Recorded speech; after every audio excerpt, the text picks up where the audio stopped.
Welcome Internet to psychoanalytic cogitation, and today we're going to be asking the big question: why is psychoanalysis and psychotherapy of psychodynamic orientation so long? Well, that's something that is often brought up to criticize these methods, saying, oh well, it's gonna take years, it's going to be long, hard and complicated, and basically in a world where everything has to go fast and you have to be quick and you have to be in and out virtually of treatment very quickly. It seems like there is an inadequation between our modern world and the way of conducting long-term psychotherapy. And it's an interesting paradox because often there is this very fundamental belief in a lot of people that things can go quickly. The mind can change, and then when it changes from 0 to 100 incredibly intensely. However, the truth is that long-term therapies are not there because the analyst or the psychologist wanted to last that long. It's there and they last long because there's a lot of things to work on. And what you have to understand is that you can't just come into the mind, break everything and build everything from the ground up immediately. Such, how can I say, such a course of events is completely unthinkable of in these methods. The reason why is because throughout our lives we build ourselves mentally, psychically in certain ways. We become someone. As to quote Sartre, in a way we are born. When we're born we're empty, and our emptiness is still there throughout our lives. It's a bit also of what Lacan talks about.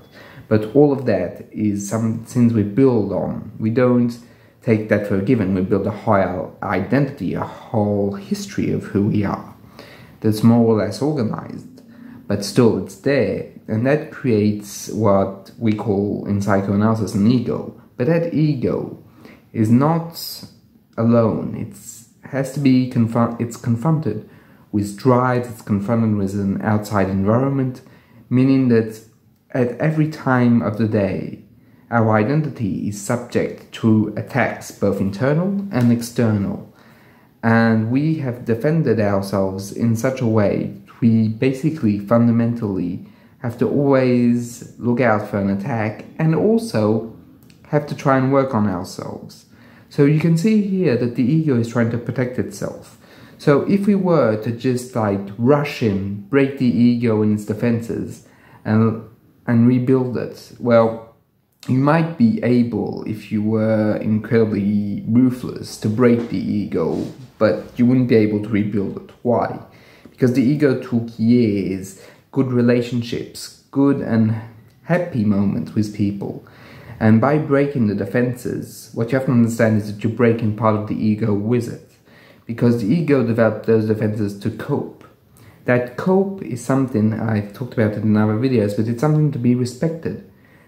Coping mechanisms are there because the person could not do otherwise, or because the alternative is more costly mentally, psychically, or even in terms of relationships. So we have to understand that the person has built himself, herself, themselves as flawed units, but a unit nonetheless. And that unit needs a lot of benevolence, a lot of time to be able to open up. Because what creates real fundamental change in psychoanalysis and in psychotherapy on the whole is the fact that someone can open up, can just fundamentally talk about who they are, what has happened to them, their experiences, without the fear of judgment, without the fear that things are going to change. And what you also have to understand is that this idea of change is a very strange one.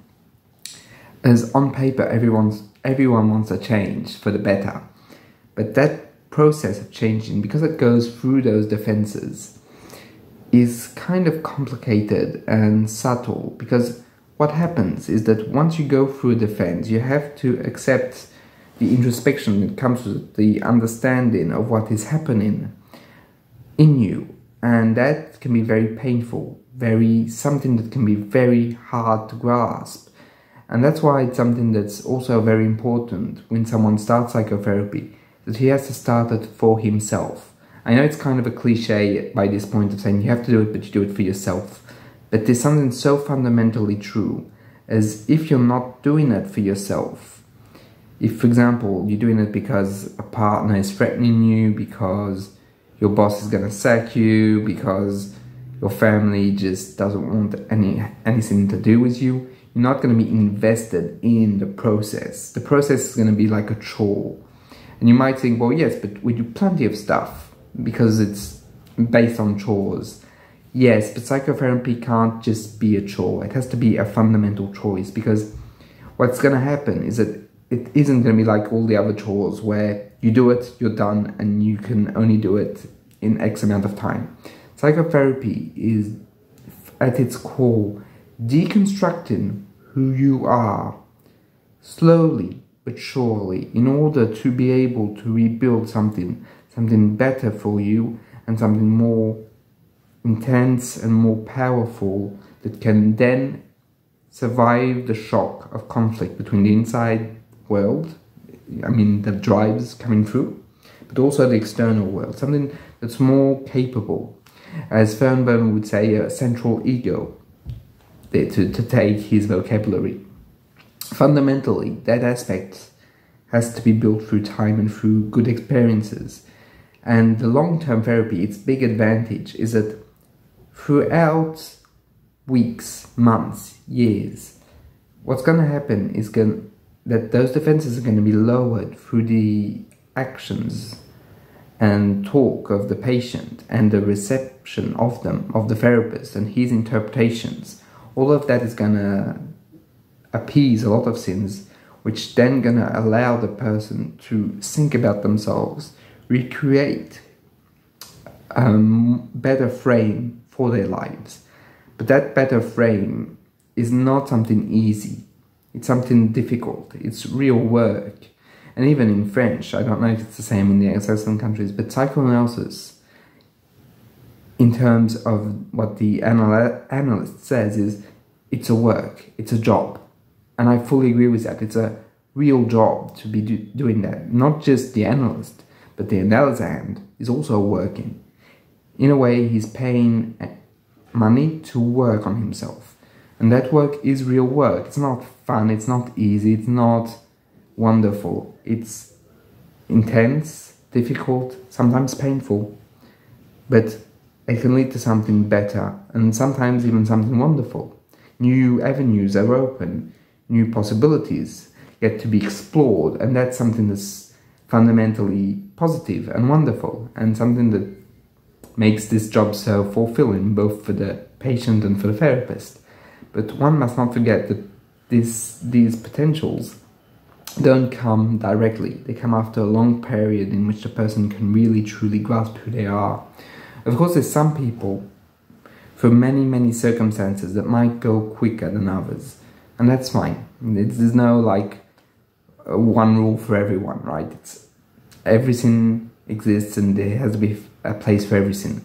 But what I'm trying to say is that the more we discredit the long-term therapies, the more we're truly losing something, as I am utterly convinced that not everyone can do short-term that well. Yes, they might solve one aspect of the problem, but the whole problem might still be very important and create a lot of struggle in their lives. And there's also another point I want to talk about, is that fundamentally the long-termness allows for the repetition and for the internalization of the good relationship of the therapist and the patient. A good relationship that a lot of people have not necessarily had in their lives. Therefore, accepting that good relationship is somewhat of a struggle, as sometimes patients don't feel that they can, should, or even deserve that relationship. That's what makes it so complicated sometimes to let it in and let it really be transformative. Because fundamentally you might not trust people, or you might feel that other people are going to abandon you, or you might feel that people are only there for a set amount of time. That's why it's so important to have long-term therapy, because it builds something inside of you of consistency every week you're going to see someone, talk about yourself, and then think about yourself the rest of the week. And of course, here I'm just like saying the most common procedures in France, but it can be 3 times a week, and it can be once every 2 weeks, once a month. You get the idea. But the idea is that that consistency throughout time is going to help the patient trust himself, build himself, and trust the relationship. And it's not something I think that can be sped up. Like, you can't get such trust in a matter of weeks. I don't think so. Not at its core fundamental point. That needs time. That needs a real trust. And that real trust can only be built throughout time and throughout good events occurring throughout that time, good positionments and a good listening to the patient. And that trust, that bond, is the transference and the counter-transference that's going to be built, and it's going to be able to allow the patient to take apart slowly but surely everything that came beforehand, the bad relationships, the problematic defenses, the hatred, and so on and so forth. So many things are going to come through, but not all at the same time, because that's also another big point, is that you can't just do everything at the same time. You have to pick your battles in psychotherapy. Like, you start one thing, then you go for another, then you go for another. If you do everything at the same time, the patient might feel a bit lost, like, oh yeah, but there's this and there's that. And often the patients, what I have found working with them, is that they have a topic they want to talk about, they really want to focus on, and then when it goes better, there's another topic that we can think about, or sometimes the same type of topic but more in depth. And that's something that could not have come forward if we had only had, like, let's say 10 sessions. And that's why I find it so very important to keep this idea of long-term therapy alive and well. Because if we are to completely shortcut it and say, now it's only short-term for everyone, well, then people are not going to get the help they need. Because long-term is incredibly helpful. Regardless of what people might think or might say, some people can't do short-term. And I think it's also something we should try and destigmatize, is that short-term is not for everyone. And that's something that's okay. In the same way that long-term is not for everyone either. There is both groups, I think, out there. And it's important for us to acknowledge that both those groups have different needs. And that's okay. In a way, it's very important, because I really do feel that all that time that people have built defenses, that those defenses, who they are, how they've thought about things, how they've even built the relationships or have struggled with them, all of that is worthy of respect. And by taking the time, it's also implicit that we are respecting those defenses. And I think it's through that profound respect for them that they can also be appeased, because we're not trying to brute force the change. We're not a master imposing on their employee or on their slave what has to happen. We are, on the contrary, a co-worker working to try and, with our co-worker, to fundamentally create something new, to create something that will work throughout time, and not just something because we have an objective or because it has to change. Because change only comes through hard work. And I think that that's something that needs and has to be repeated in a society in which we have everything instantaneously. As soon as we want it, we get it. That's the power of the internet. And it has a lot of advantages, like I can speak to you right now. But it also has a lot of setbacks in the fact that it creates fantasies that everything can be quick, everything can be at the speed of light. But no, the mind doesn't work at the speed of light. It might fantasize it does, and we might at certain points believe it does, but it doesn't. It has been built throughout the years, throughout the decades, and it needs months or years in order to truly, deeply, fundamentally change in what it is and on the essence of what it is. So that's pretty much why I have come in this video to the defense of long-term psychotherapy. It's because I feel that nowadays we're more and more inclined to speed. And here I'm not like singling out any forms of therapy. They're all very good, and I want to make this very clear. But I just want to defend the fact that as all the others are good, so is the long-term psychotherapy as well. And it's also valid. And of course, I don't want you taking away the fact that I feel that the others are less good, because that's absolutely not what I think. Everyone has different needs, and I just think that everyone needs their needs to be respected in a way. And I think that it's making a fundamental disservice if we are not to put forward long-term therapy as something positive, because the people that could benefit from it are not receiving what they need.